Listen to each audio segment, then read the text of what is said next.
clinical psychologist. I work with children, adolescents, and adults of all ages, and I specialize in working with trauma and traumatic stress. And I think we can probably all agree that this is a situation that is one that is unknown to us previously, and we're all dealing with its impact in different ways.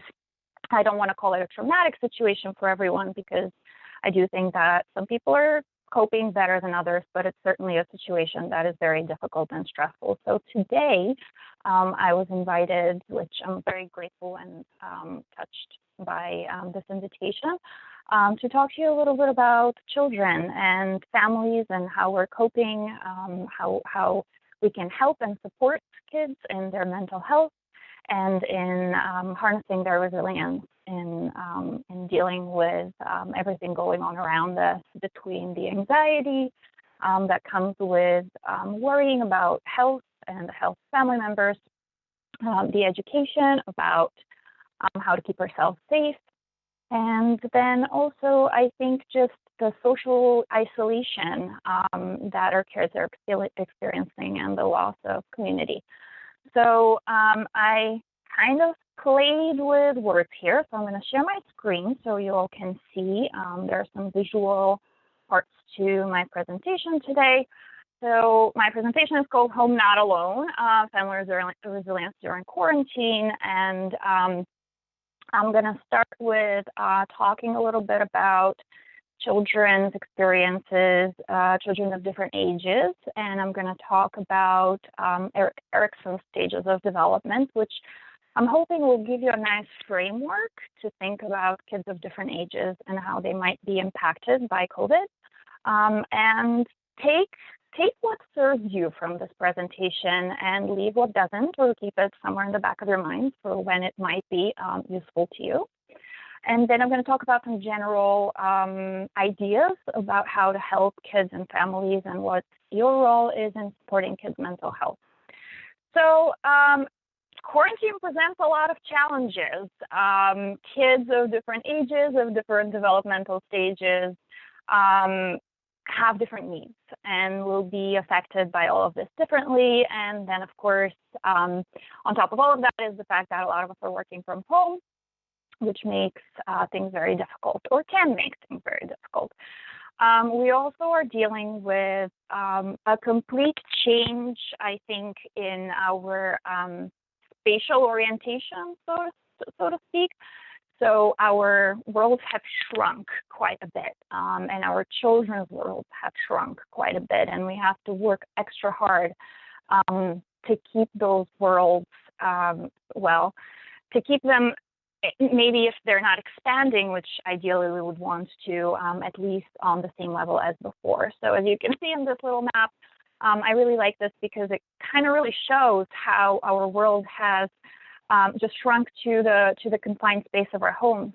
Maybe we go for a walk and maybe do a few things outside, but mostly different areas in the house are redefined and reused between morning and evening with different purposes. And so we have to get really creative of how to make our space and our time useful and entertaining for kids and educational. And there's not such a clear separation between work, school, playtime, nap time, etc. So I want to start with, this is a little bit of a busy slide, so you don't have to worry about looking at all of it, because I'm going to go through most of it separately as we talk about how kids are affected by COVID and by isolation. But in general, I'm just going to go over the stages of development according to Erikson, because I think they are a really useful framework in thinking about what our kids' needs are during this time, and what we can expect of how they will be impacted by social isolation, by the quarantine, and also I think really worthwhile thinking about how they're going to be affected by our own stress and our own experience with stress and our emotional health during this time. So typically, let me actually preface this by saying that these stages are not necessarily as discrete. This is a theoretical framework. And also, they're not necessarily going to follow in this order strictly and exactly as the theoretical framework suggests. So we want to allow for some flexibility. And also, this doesn't necessarily cover children who are not neurotypical. So for them, there might be some differences in the time frames and the ways that they go through these stages. But we're talking here in general. Kids from birth until about 18 months, according to Erickson, go through a stage called trust versus mistrust. During this stage, the most important accomplishment for them is establishing a sense of safety and security in the world. There is this inherent trust that they build that ensures them that they will be taken care of. And as I go through these stages, you can kind of see how they build on each other. And when we see a kid of a certain age, hopefully if they've gone through these stages safely and securely and successfully, they will have certain beliefs and expectations of the world and those around them and themselves. Of how it will affect how they behave, how emotionally regulated they are, etc. So this is the first stage, establishing safety and trust that the world and our caregivers will be there when we need them. It's a very, very fundamental need, so to speak. Kids between 18 months and about 3 years of age are in the autonomy versus shame and doubt stage. So during this stage, they start establishing some personal control and a sense of self. This is usually when we might start potty training them, and there you can very easily see when they start trying to exercise control or are unable to do so, or maybe they're exercising too much control. They're trying to figure out their way. They also have an increased self-awareness. And I'm gonna talk right now just about the successful accomplishments of those stages, and in a minute when we go into them one by one, I'm gonna talk about what happens if things go wrong or if there are challenges. Kids between 3 and 5 years of age are in the stage of initiative versus guilt. So in this stage, kids they start new things, they try new things, they develop a sense of purpose. They explore, they learn about the world, they ask a lot of questions, they get mischievous, and this is where I think of Harry Potter and the quote there, "I solemnly swear I'm up to no good." We see this a lot with kids that age, and even the stage after that. Just learning how to try new things and to have a sense of initiative. And also at this stage, they start building cooperation, which is also very, very important. Next stage is 5 until 13. So this is industry versus inferiority. Kids really learn the joy of applying themselves, not just trying new things and being and showing initiative, but also just learning how to stick to certain activities or to try harder. To not give up so easily. They expand their social networks, and they start feeling a lot of pride and confidence when able to do things that their peers do. So they're not just trying things, they're also kind of starting to try on new roles, which is a task that they will continue expanding on in the next stage. In teenage years and young adulthood, we have identity versus confusion. In some places, you will see this stage 13 until 18. In some places, you'll see it 13 until 21. I actually think it can go a little bit later than that. We live in a slightly different world than when Erik Erikson created this theoretical framework. So, and then also let's not forget that some of these stages, especially later on, kind of overlap around the edges. So in the identity versus confusion stage, we have a really important task of creating or building the fundamentals of a healthy sense of self. This is where you see teenagers just trying on not just new activities, they try a new identities, a new roles. the ways that they're dressing and they're talking, and really working on finding themselves.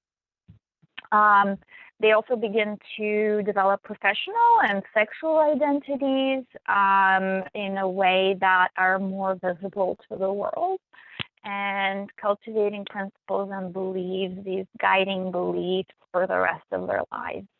And if done successfully, the stage leads to confidence and integrity versus confusion.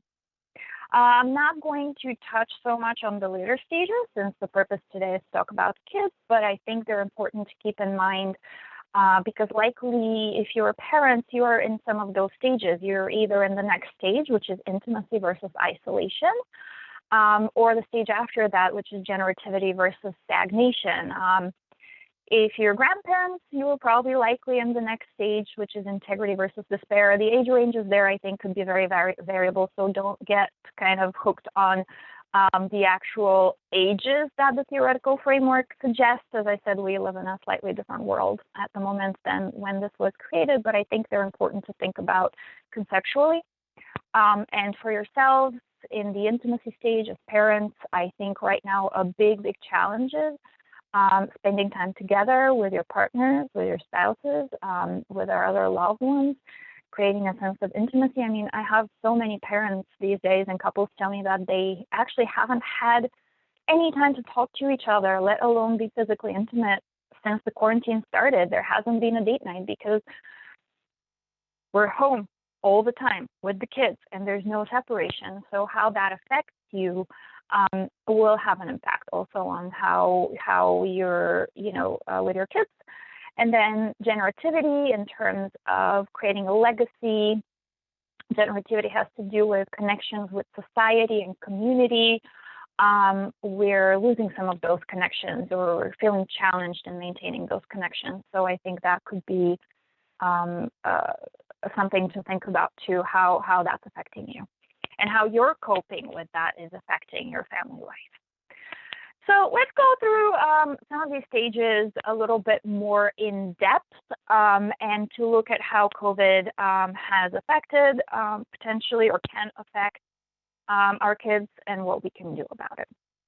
So for the trust-mistrust stage to be successfully resolved and accomplished, some of the important conditions are predictability of caregiving routines and consistency. So kids at that stage are entirely dependent on their caregivers. And so the more predictable their routines of feeding and changing and sleep time are, the better. And I think with COVID and our quarantines, being stuck at home, working from home, a lot of us, one or both parents, schedules can become unpredictable at the beginning. I think they can probably still be unpredictable. Each one of you knows best where you are in your life right now and what the struggles are. But I think if you have an infant, thinking about how you can create some of that predictability is crucial. There are also limitations for parents in terms of finding childcare, in terms of being able to rely on family support. So those are very real as well. So this isn't to say that if you're not able to keep the same routines, there are going to be big problems.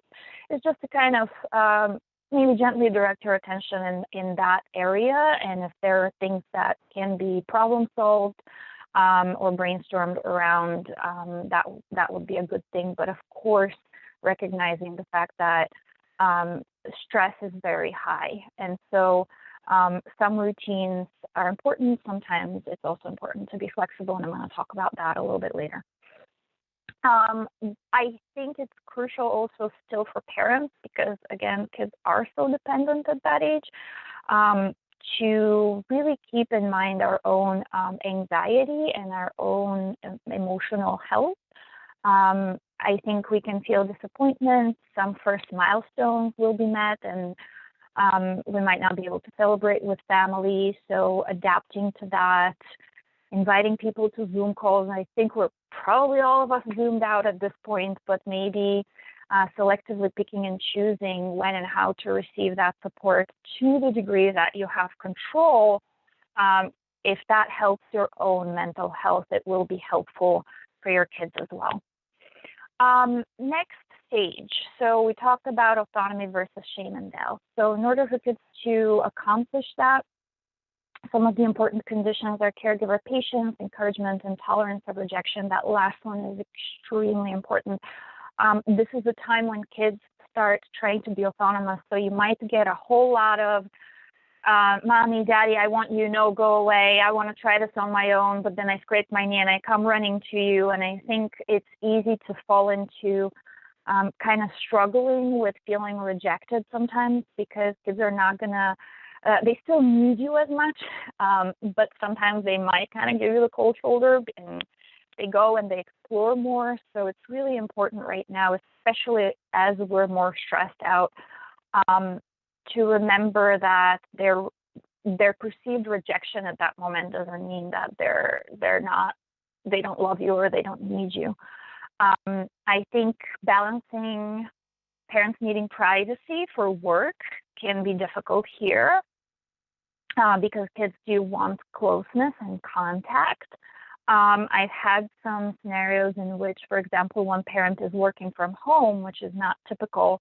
And so, whereas in the parent's mind, it was a really good idea to come out during breaks and say hi and give their kid a hug and a kiss, it actually turned out to be a bit problematic, because the kid had a really hard time adjusting to the back and forth, and they wanted to go with the parents to their workspace and had a really hard time with that rejection because they just wanted to explore, and the parents were getting frustrated that they were feeling rejected because the other parent was not wanted, so to speak. So I think it's really important to remember that these are normal things that come up in this stage, and to not shame the kid for rejecting you in that moment, but also maybe adjust the schedule so that, you know, these unscheduled breaks, for example, are not happening just because they do tend to.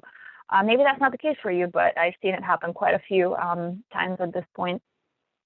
So children pick up on parental stress here, and they might have more tantrums. They might try to control more things in their environment, even things that are not controllable. Things like, I want to put my left sock first and the right one after, and we're having a tantrum if that doesn't happen, or I want to come downstairs first and you're allowed to come downstairs only after me. Things like that. So keeping an eye on that. If you see that there's an increase of that, then maybe your kid's picking up on some of the stress. So having a conversation, starting to label their emotions for them. This is a stage where they're kind of starting to grasp the idea of basic emotions, kind of like mad, sad. Very simple words could be useful in helping them start verbalizing.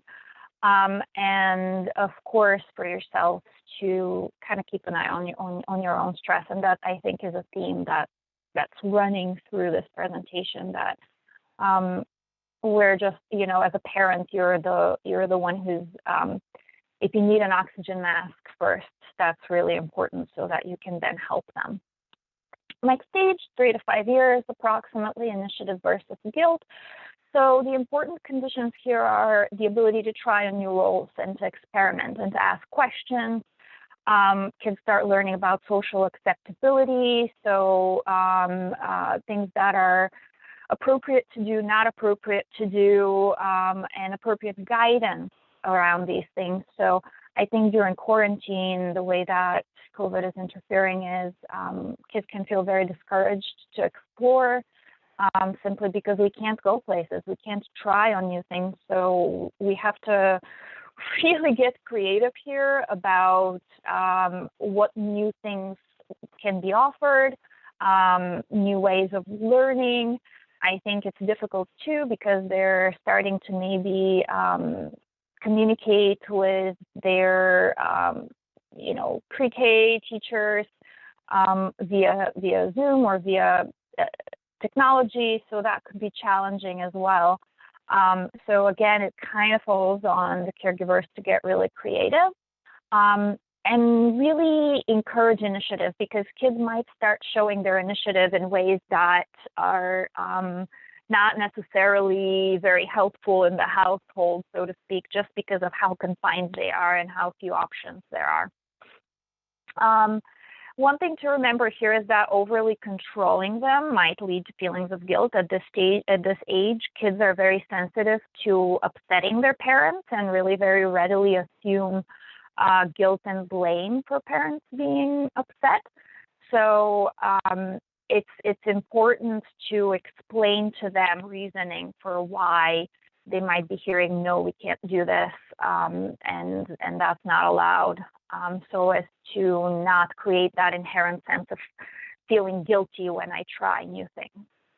And also, with the fewer opportunities for social interaction, I'm going to talk a little bit about that later, about how we can get creative, but you can offer options to kids also. You want to talk to grandma, we can't do that over the phone necessarily, but here are some options that we have. You have a choice between X, Y, and Z, or sort of problem solving with them. In terms of industry and inferiority, we talked about the joy of applying oneself, of trying hard. This is when kids start feeling competitive, and it's very important to be able to channel that competitiveness in a healthy way. And as I'm saying that, you're probably already thinking how this is impacted by the decrease in social engagement in COVID quarantine, how it's maybe affecting them in terms of having fewer opportunities and space and time to try new things, to test their abilities, to push themselves a little bit. So the important thing here is to try as much as you can to provide opportunities where kids can feel capable. So that might require creating more time and space at home, time and space that would typically have been at school. So that can be challenging because you might be teaching them to try new things and cooking and gardening, things that will take a whole day to accomplish and maybe just an hour if they weren't helping you or creating more of a mess. But offering those opportunities can be really crucial. And I think at that stage, kids learn and start learning emotional regulation from the get-go, but at this stage, they also start becoming much more verbal about it. So as much as you can encourage talking about their feelings and what they're experiencing, and learning about emotional regulation, learning about naming their emotions, and also that they can feel mixed emotions. I do want to say this here too, which is also very important. Not all kids are struggling during quarantine. A lot of kids are doing well, and there may be a number of reasons about that.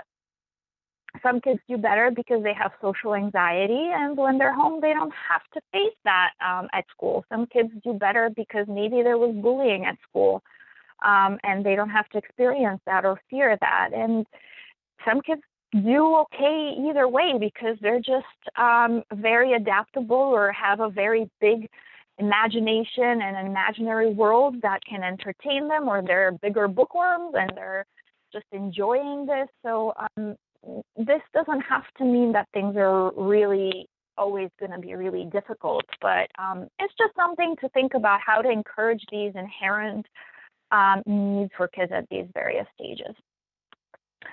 And in the identity versus confusion, here it's really important. So remember when I talked about toddlers and how they're going to push you away and how important it is to not reject them when they do that, not say things like, fine, if you want to go to the other side of the room or to your other parents, don't ask me to talk to you later, or things like that. Something similar happens here, except for it can feel so much heavier because teenagers do have more autonomy. They can say really hurtful things. So good guidance, which allows for autonomy, which allows for making mistakes, which allows for them to make those mistakes and learn that from them, or solve problems, is important. And also the ability to rebel safely. So hopefully kids will have mastered all the previous tasks in their previous stages, and here they can simply know that they can rely on you when they need you. And there are many other factors there, but at this stage, peers also become extremely important. All of a sudden, the kids don't need our approval anymore. They need the approval of their peers and kids their own age, because they are trying these new identities. With their parents, kids have one identity, that of a kid, of my parents' kid, and that's an identity that's always going to be there to a degree, but now they have to kind of gently shift away from that and become their own person, so to speak. So you can already see how isolation can be felt really powerfully during this stage, because they're not only not able to channel their industriousness or initiative, but also not able to try on these new identities within their friend group, to get the approval of that friend group, and also I think offers a little bit of an opportunity to help them learn about the difference between fitting in and belonging. And in a way, these different identities that they're trying, they're hoping to establish a sense of belonging. And sometimes we can also, probably all of us, look back at our teenage years and realize that we adopted some of these identities, ways of talking and carrying ourselves that were simply just trying to fit in. So I think with use of technology, with ways of connecting to kids, maybe in the neighborhood, or being able to kind of safely connect with other kids their age, could be an opportunity to establish that sense of belonging, or at least try to, and maybe have discussions about that difference between fitting in and belonging. Also really challenging here, I should say, is the difficulty to continue engaging in sports and social clubs and activities. So that is definitely on the map for me in working with teenagers and how they're coping with that. And also something else to remember is that kids are going to, at this stage, probably want to use a lot of screen time to stay connected with their peers. And of course, it's a choice for each family, the degree to which that's going to be allowed. But it is very crucial for kids to have some opportunity, because for them also, coping with these complex emotions that quarantine can elicit will be to a degree through their social connections. Something to just keep an eye out for, I would suggest here, because kids this age also start talking about physical intimacy and intimacy with others, is just to keep an eye out. Things that I've been hearing about, that I've been reading about, and I've seen also just in some of the families that I work with, is maybe if you haven't had that talk with kids about social media and explicit pictures, etc., this might be a good time to have it, because kids are starting earlier and earlier to now, with all of this access to technology and no access to each other. We've seen some increase in those kinds of behaviors, and maybe it might be a good time to talk about privacy and protecting one's privacy. So this is just an example here, but based on the age and stage of development, certain quarantine limitations might mean different things for different kids. So in terms of trying new things, for example, in the initiative stage might be thinking, can I try new things? And as a parent, you might be thinking about, how is quarantine limiting the ability to try new things, and how can I create that for them? For the industry stage, it might be, how many new things can I try, or how hard or persistently I can try. So as a parent, that might be a direction to think about, to think in. And then in the identity stage, it's more about, what does trying these new things mean for me, and also me in relation to my peers. So here's this one aspect of experience in trying new things, how it is kind of like looked at differently through the lens of the different stages. So at this point, I'm going to move forward to talking a little bit about some general things that I found helpful and thinking about. And I made an attempt at just making this a little bit easier to remember, and using a few key words that spell out create. So they are communication, routines, expectations, acceptance, time for play, and emotional health. So I'm going to touch on each one of these separately and sort of what I mean by talking about them, and just maybe some points of thinking about different things and how they maybe come up in your life. In terms of communication, so my suggestion is to communicate openly about COVID, but in a developmentally appropriate and honest way. So kids will have a lot of questions. Is this dangerous? Can someone die? How long are we going to be under quarantine? So talking about that, about all of these questions is important. I think it also is important what your family's beliefs are, in terms of, if someone passes away, for example, how to talk about it in a developmentally appropriate way that maybe is also consistent with your faith and spirituality. But I would suggest answering the questions with a degree of honesty that is appropriate regarding the child's developmental stage. I think we can use technology to teach kids about enduring relationships. So I work quite a bit, about 90% of my work is with military or veteran families. So some things that I've used I think are very applicable here, because I do work a lot with families who either travel a lot or have family members in various locations. So some things that I have done with those families is actually literally draw a map, and it can be simplified depending on the kid's age, and actually pinpoint where the people that you love are right now. With such a lengthy separation, kids' visual cues are really helpful, and also teaching kids that they can keep those relationships even if they're not seeing their friends. So right now, I think kids are struggling. Some kids are struggling more than others with the fact that they're not going to see their friends until September, and we don't really even know what September is going to look like. But the school year is going to be over. The school is not going to be in session, and so then there's summer, and some kids might be transitioning, say, from elementary to middle school. And so these are big looming questions. Am I ever going to see my friends again? And teaching kids that friendship is not necessarily based on physical distance, and they can still have those relationships that they care about. It might be FaceTime, it might be some other type of communication is important. And I think also creating a family narrative of how are we getting through this.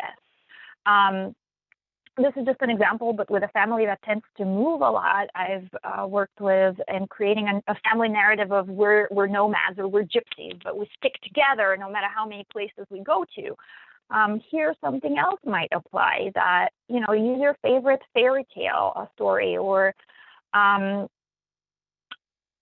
favorite movie and characters that are relatable to kids about how to create a narrative about how our family is getting through this and opening the line of communication of what they're experiencing. In terms of routines, we are probably sick of hearing routines, but I think it's also really important to remember that routines should be a scaffolding, not a jail. It's important to have some flexibility within routines. So, in fact, if we catch ourselves that we're becoming really regimented and rigid, what kids tend to perceive is that there's something really to be scared about, something really stressful is going on. So it, in fact, may increase their anxiety rather than reduce it, because kids, depending on their age, but younger kids especially, when they pick up on stress and things that are kind of unspoken, they tend to fill in the gaps with scenarios that can be much more stressful or fearful than the reality. So it's important to remember that some flexibility is important. So yes, we keep our bedtimes consistent. However, if we all have the time and it's 2 o'clock and we're all done with our work for the day and we want to sit down and watch a movie, and we normally watch movies at 5 p.m., maybe that's a thing that we can be flexible about, and it will feel that much more special. I do think that when it comes to bedtime, it is important to keep those routines steady, because kids tend to have a harder time, especially kids who are a little bit more on the anxious side, have a harder time managing anxiety at night. So being consistent in when they go to bed, having that predictability can help stabilize that to a degree. In terms of expectations, this is so much for ourselves, so much for the parents as it is for the kids, about what we're expecting of them and what we're expecting of ourselves, I think is important. We tend to be our own worst critic. And so I think I've heard many parents at this point really kind of, if their kids are misbehaving or they're having a difficult time managing their emotions, they really can catastrophize that to a very scary place of, I'm messing up my kids, or my kids are seeing me that I'm stressed out, and now I'm affecting them. And it's okay to have some of that stress. It's okay to have sadness. I think that's an opportunity, or can be used as an opportunity to actually teach your kids that if there are stressful things going on, of course you're going to be stressed out. But how do we talk about it? How do we channel it? And how do we cope with it? It's unrealistic of an expectation to expect of ourselves that we're not going to get stressed, and of our kids that they're not going to get stressed. But what we can teach them is that we can recover from that. I think you've probably also thought about this or talked about this. It's something that's popped up in multiple conversations for me in the last weeks and months, but the expectations of what we need to accomplish during this quarantine. And, certain Facebook memes on our walls that say, if you haven't learned a new language, what did you actually do? You don't have to do any of those things. Creating the time and space just to be right now, I think, is really, really important. Of course, schoolwork for kids has to be done, but and our work has to be done. But to expect that we're going to overachieve things, I think we're already stressed out enough. So it's important to keep those expectations at a level that's not stressing us out even further. I think this is also could be a good time to teach kids how to separate things that they can versus things that they cannot control. We cannot control that there is a pandemic, and we cannot control that we're under quarantine, but certain things within that, we can control our space, we can control our routines, is really important. I think, myself included, and a lot of excellent parents that I know, it's a very natural thing to start sentences, well, we can't do this right now.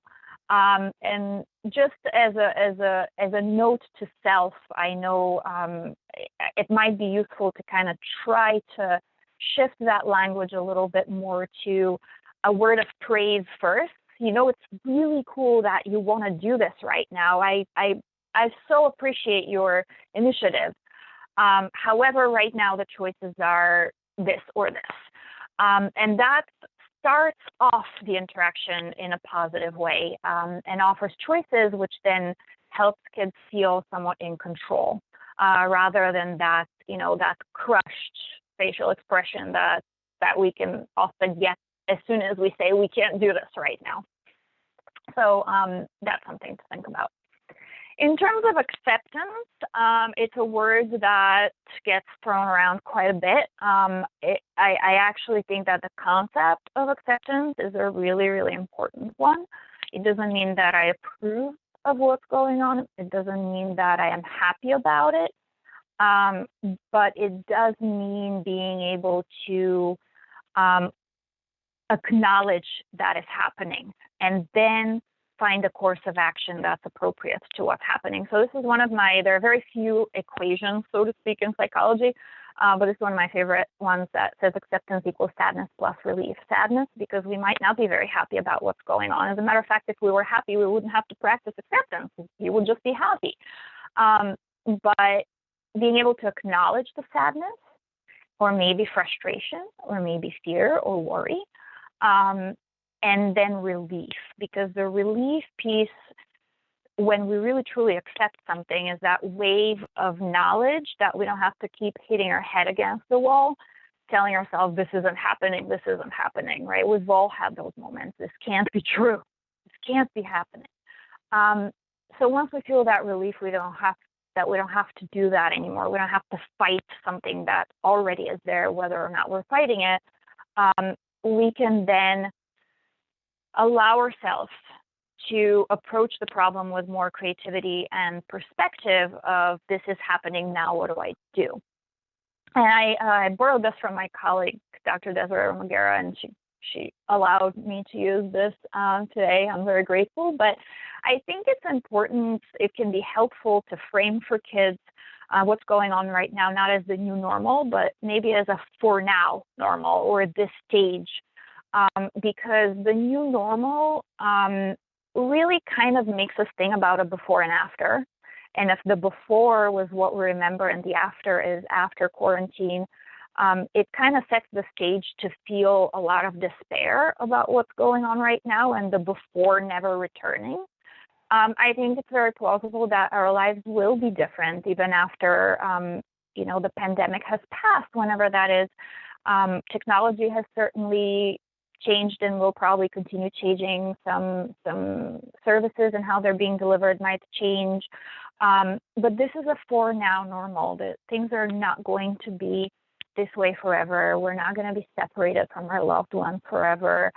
So it's important to look at this as one stage in a very lengthy timeline, rather than a before and after and the old normal and the new normal. And I think that can help kids, especially kids who are a little bit older, kind of wrap their heads around how to think about this, and also can give them a whole skill to apply later in life when they are going through stressful events and events that kind of take a toll on our system.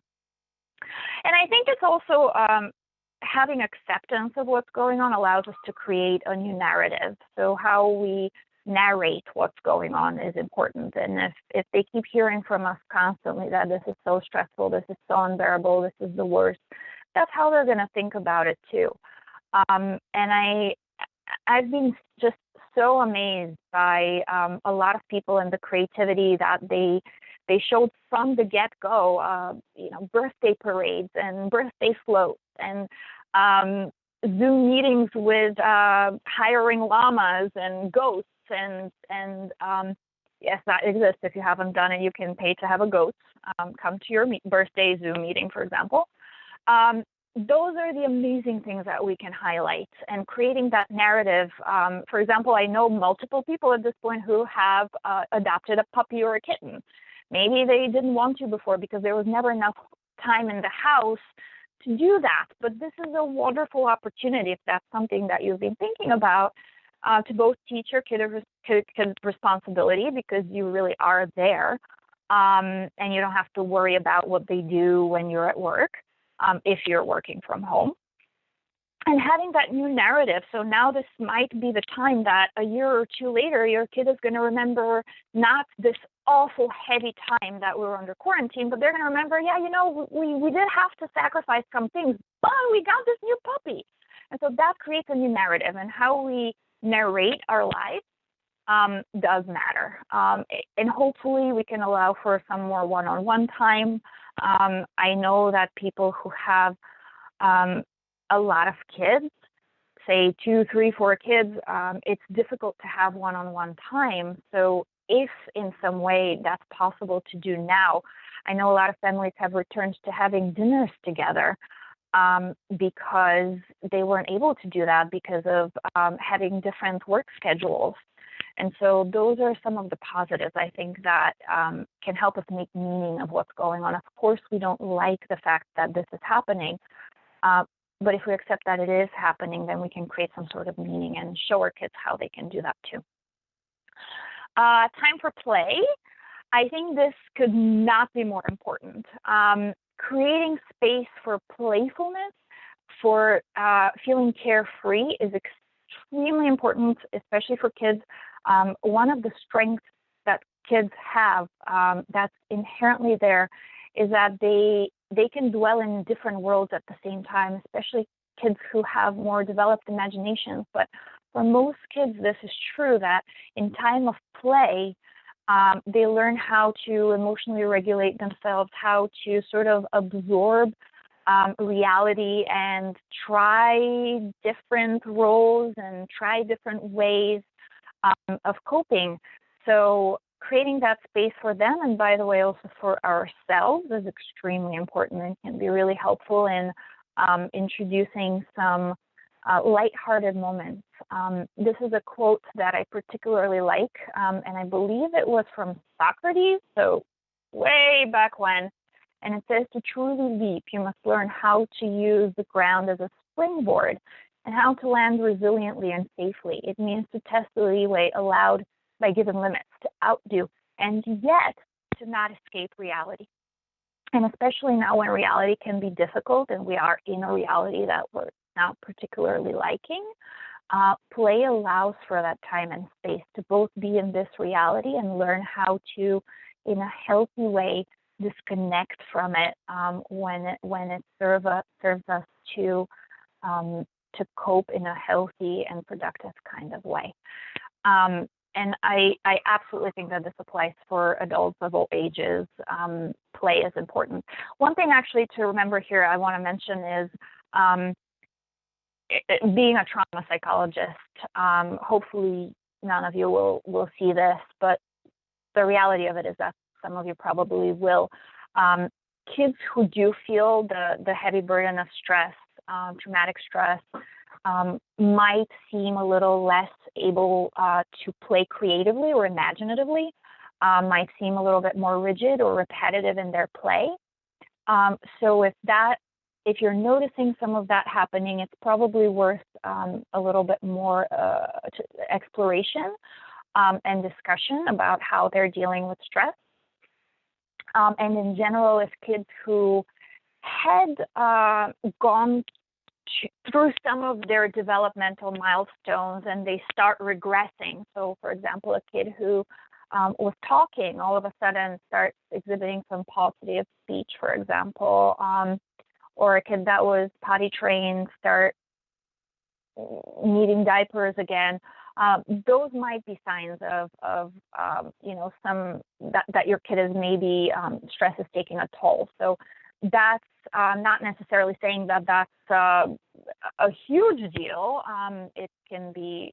It just means that they might need a little extra help in sort of absorbing that stress and coping with it more effectively. And last but not least, actually last, but part of the most important thing we can do is related to emotional health. So kids frequently communicate their emotions through action. They might not come and tell us I'm sad. And if they do, that's wonderful. You taught them well. But oftentimes they start off with behaviors and then we teach them. So this is a good time to teach them how to start labeling and noticing emotions. So kids who are sad, for example, or might be missing their peers, might seem more irritable, or might seem more distracted, or might seem more isolated and want to stay in their room. They might not be able to tell you what they're feeling, but helping them label some of those emotions, helping them understand that they can feel more than one emotion at a time. So I'm sad that I can't see grandma, but I'm kind of happy that I have less homework. They're not incompatible. And I think a lot of us are, me included, finding ourselves saying things like, I hate saying this, but the quarantine has helped me in this way. And that's okay. That's okay to see some positives in the changes that have taken place in our life and being able to label some of the emotions that we're feeling. It doesn't mean that we're happy we're quarantined or that people we know are getting sick. It just means that we're capable as human beings to feel more than one thing at a time. And also it helps to, I think this is a good time to help kids learn how to label their emotions in their body. So we feel different emotions differently in our bodies, and helping them start to recognize that, for example, butterflies in the stomach are worry or nervousness or anxiety. That could be really helpful and a good time to start planting those seeds. And I think it's really important to remember that when we talk about emotional health, our own emotional health is really important, because we serve as kind of like external regulators for kids. They look up to their parents to show them, to tell them what they're feeling, to tell them if it's acceptable to feel that way, and to guide them through their feelings. So if you're finding yourself that you're struggling, this is as good a time as any to ask for help, to ask peers, to even look for counseling if need be. A lot of counselors are doing online therapy, practically everyone I know. There is nothing shameful or wrong about it. It just signifies that you're a human being, and we're all going through one big traumatic, stressful episode or stage in our lives. And lastly, I just want to say this, that teaching through modeling is okay. It's okay to cry. It's okay to be sad. You're just teaching kids how to express their emotions and how to cope with their emotions. I don't think, again, going back to expectation, it's realistic to expect that you're just constantly going to be completely regulated and baseline happy. It's okay to show them that feeling different emotions at different intensities is acceptable, and then we have to figure out what to do with them and what are then acceptable ways of expressing them or managing them. And once again, looking at creativity, our playfulness, routines, expectations. I'm sorry, that's the wrong slide. I apologize. Communication, routines, expectations, acceptance, time for play, and emotional health. I had them arranged a little bit differently. To remember those pillars of or guidelines of things to think about and create the space for yourself and for your kids. And I hope that this was a helpful presentation for everyone. I'm going to stop the screen sharing. And thank you very much for being here. I'm very happy that I got to share all of this with you. It's based on some of my experiences, observations, and what I know as a psychologist, but you're in your life and you're with your kids. And so take from it what fits. Feel free to disregard what doesn't serve you. And let's hope that we can all get through this together. Thank you, Debbie. I'm not sure if